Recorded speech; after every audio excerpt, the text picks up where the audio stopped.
plein cœur de la Creuse, à Bourganeuf, s'élève une tour étrange, massive et isolée. On l'appelle la tour Zizim. Derrière ce nom énigmatique se cache une histoire folle, digne d'une série Netflix. Celle de Cem, appelé aussi Zizim, un prince ottoman, exilé musulman et otage politique dans une France rurale chrétienne de la fin du XVe siècle. Et oui, un prince musulman dans la Creuse. Pour comprendre cette histoire extraordinaire, il faut remonter aux années 1480, à une époque où l'Empire ottoman domine sur une grande partie de l'Europe orientale et de la Méditerranée. Cem, né en 1459, est le fils du redoutable sultan Mehmet II, celui-là même qui s'empara de Constantinople en 1453, sonnant le glas de l'Empire byzantin. Mais les dynasties ottomanes ne connaissent pas le principe de primogéniture. À la mort du sultan, la succession se joue souvent dans le sang. Quand Mehmet II meurt en 1481, ses deux fils, Bayezid et Cem, se disputent le trône. Bayezid II l'emporte et devient sultan, mais Cem ne l'entend pas de cette oreille. Il lève une armée, tente un coup d'État et échoue lamentablement. Contrairement à ce qu'on pourrait imaginer, Cem ne finit pas décapité sur la place publique, il prend la fuite, et dans un geste qui peut sembler paradoxal, il trouve refuge auprès des chevaliers de Rhodes, ces mêmes guerriers chrétiens qui combattent l'Empire ottoman depuis des décennies. Mais la géopolitique médiévale n'a rien de simple. Parfois, l'ennemi de mon frère devient mon allié. Les chevaliers de l'ordre de Saint-Jean de Jérusalem, qui gouverne alors l'île de Rhodes, voient immédiatement l'intérêt de la situation. Ils détiennent un prince ottoman en fuite, frère du sultan régnant. Voilà une monnaie d'échange diplomatique inestimable. Cem devient leur invité forcé, à la fois protégé et prisonnier. En 1486, l'ordre des Hospitaliers prend une décision qui va marquer l'histoire locale. Transférer Cem dans l'une de leurs commanderies françaises à Bourganeuf en Limousin. Pourquoi ce choix ? La ville abrite alors l'une des plus importantes commanderies de l'ordre en France, dirigée par Guy de Blanchefort, grand prieur d'Auvergne. Pour accueillir ce prisonnier de marque, les Hospitaliers font construire une tour spéciale, aujourd'hui connue sous le nom de tour Zizim. Cette prison dorée n'a rien d'un cachot sordide. Elle est équipée d'un hammam, l'un des premiers de France, d'un jardin orientalisant et même d'un oratoire où Cem peut pratiquer sa religion musulmane.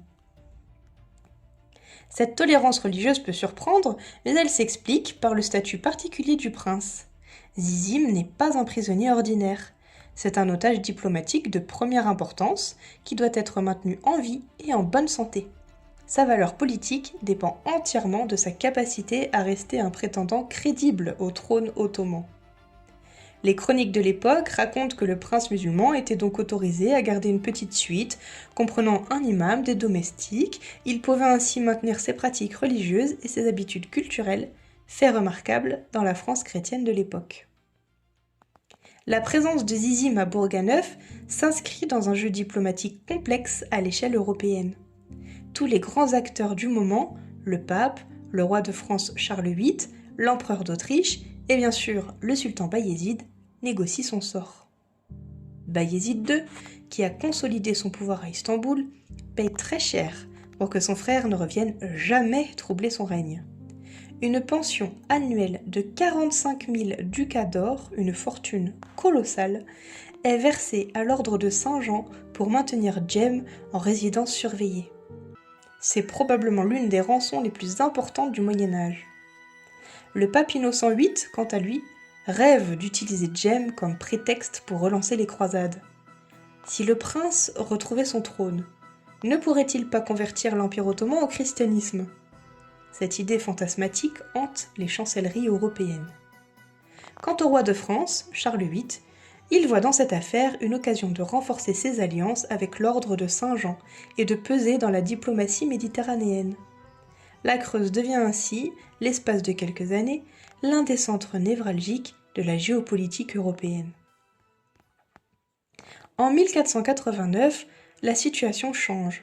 Le pape Innocent VIII réclame que Jem soit transféré à Rome, arguant que le Saint-Siège est mieux placé pour mener les négociations diplomatiques.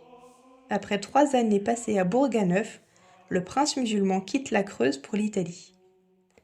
Ce transfert marque le début de la fin pour Jem. À Rome, puis à Naples, il devient l'enjeu d'intrigues toujours plus complexes.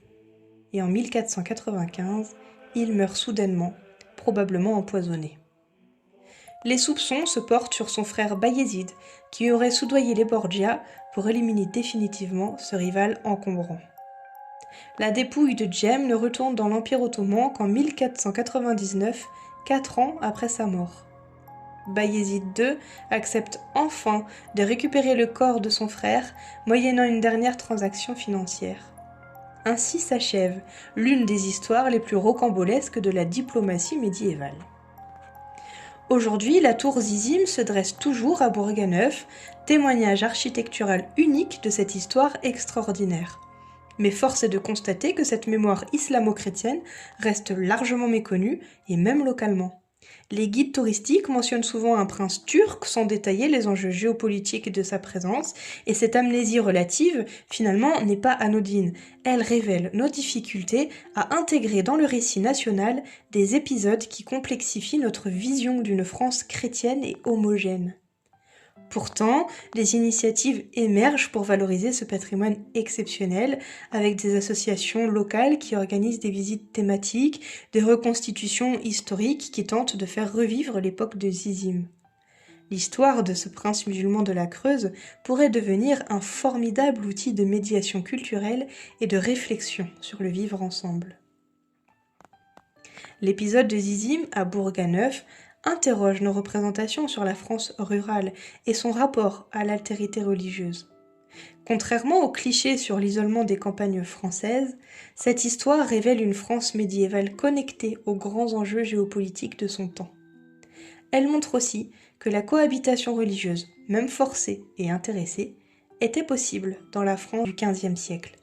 L'ordre de Saint-Jean, organisation militaire chrétienne, a su créer les conditions d'une détention respectueuse des pratiques musulmanes de son prisonnier. Cette histoire nous force à repenser nos récits nationaux et nos oublis patrimoniaux. Elle prouve que l'islam a toujours été présent en France, même dans ses territoires les plus reculés. Ce n'est pas un choc des civilisations, c'est un épisode de diplomatie religieuse et géopolitique au cœur de la France profonde.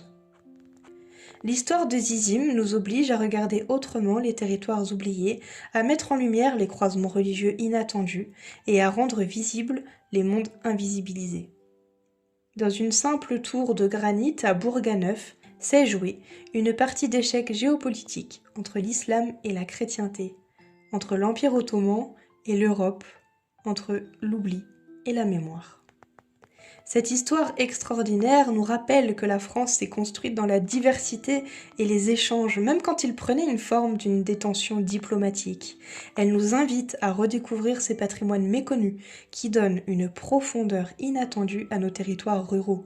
Car après tout, qui aurait imaginé qu'au cœur de la Creuse, dans une tour du XVe siècle, résonne encore l'écho des prières musulmanes d'un prince ottoman en exil ? C'est une autre histoire de France, pour de vrai.